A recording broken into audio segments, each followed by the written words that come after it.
You might be finding yourself revisiting the idea of the ketogenic diet for endurance performance because, well, it's come up again. I mean, it always sounds like a good idea. If you can fat adapt, you can tap into a larger supply of stored energy than, say, if you're relying on stored carbohydrates. The ketogenic diet includes high amounts of fats, low amount of carbohydrates, and moderate amounts of protein.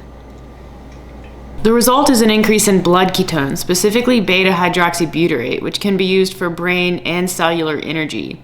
It's a neat survival mechanism that we evolved to withstand periods of starvation when glucose was not readily available. Now, people choose to live their lives in a state of ketosis or chasing a state of ketosis. But why? Worth noting, a person who's following the ketogenic diet but also eating high amounts of protein is probably not in ketosis because the carbons and amino acids can and are used to form glucose in a process called gluconeogenesis. The ketogenic macro prescription is roughly 70 to 80% from fats, 5 to 10% from carbohydrates, and 10 to 20% from protein. For someone eating 3,000 calories per day, that works out to roughly 450 calories from protein, which is about 112 grams of protein per day. Not very much, definitely not enough to support lean mass gains. But that's fine because the ketogenic diet was never meant for athletes. It was designed as a clinical intervention for diseases like Alzheimer's and epilepsy. Anywho, because research was mentioned specifically, as in do your own research, I figured I would talk about that a little bit. Because I do my own research. In fact, reading research is a pretty big hobby of mine. Big hobby. Major hobby. In 2017, a group of researchers set out to evaluate the effects of the ketogenic diet in a group of world-class athletes. It's important that these athletes were well-trained because it controlled for the natural adaptation that would occur in less well-trained people. They split athletes into 3 groups: a high-carb group, a periodized carb group, and a ketogenic group. They controlled calories in all 3 groups and did a proper run-in and washout period. They measured blood ketones in the ketogenic group, and the athletes were definitely 100% in ketosis. The athletes, who were elite race walkers, were then put through 3 weeks of intense training, and a few different distances were measured before and after the intervention period. The 2 groups consuming carbohydrates improved on their race times after the 3-week period, and even though the ketogenic group demonstrated enhanced capacity to oxidize fat, they actually performed worse on the retest at the end of the 3-week period.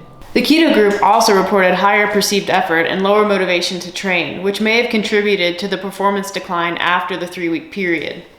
But what researchers also noticed was that VO2 max increased significantly in the keto group. Not a huge surprise because it takes twice as many moles of oxygen to use fat for fuel than it does carbohydrates. Not moles like mouse moles, moles like stoichiometry moles.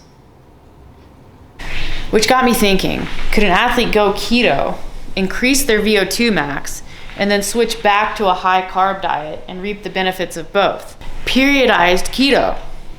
Sounds like a good book idea. While I was pondering this, and wondering if I should test my theory, the researchers set out to repeat their study. And they decided to add a condition to test the periodized ketogenic approach, where athletes are on keto for 3 weeks and then they have carbohydrates reintroduced to see if that carryover of VO2 max is retained and improved. I know, right? So smart. They repeated the study and got the exact same results, which is amazing. It's like the scientist version of a home run. The carb groups both improved again, and the keto group continued to suck. But that's not where the study stopped. They reintroduced carbohydrates to the ketogenic group, who once again had experienced an increase in VO2 max, to see if that performance was retained. And nothing happened. In fact, the ketogenic group, even after reintroducing carbohydrates, performed worse than their pre-ketogenic benchmarking.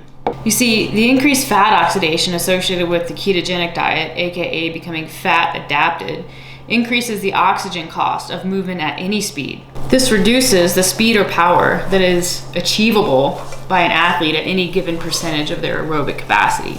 Basically, a keto athlete operating at 60% of their VO2 max is just going to be slower than a carb-fed athlete operating at 60% of their VO2 max, even if the carb-fed athlete's VO2 is a little bit lower because of lower rates of fat oxidation. I know.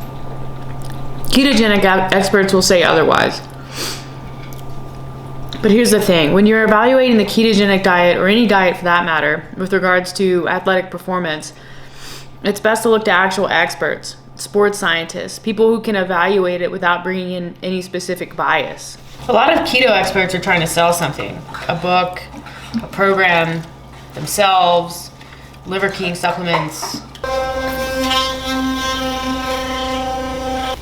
Look, from what we know, from a mechanistic standpoint, and what we have observed in legitimate trials and experiments, the ketogenic diet just isn't good for athletic performance, endurance, or otherwise.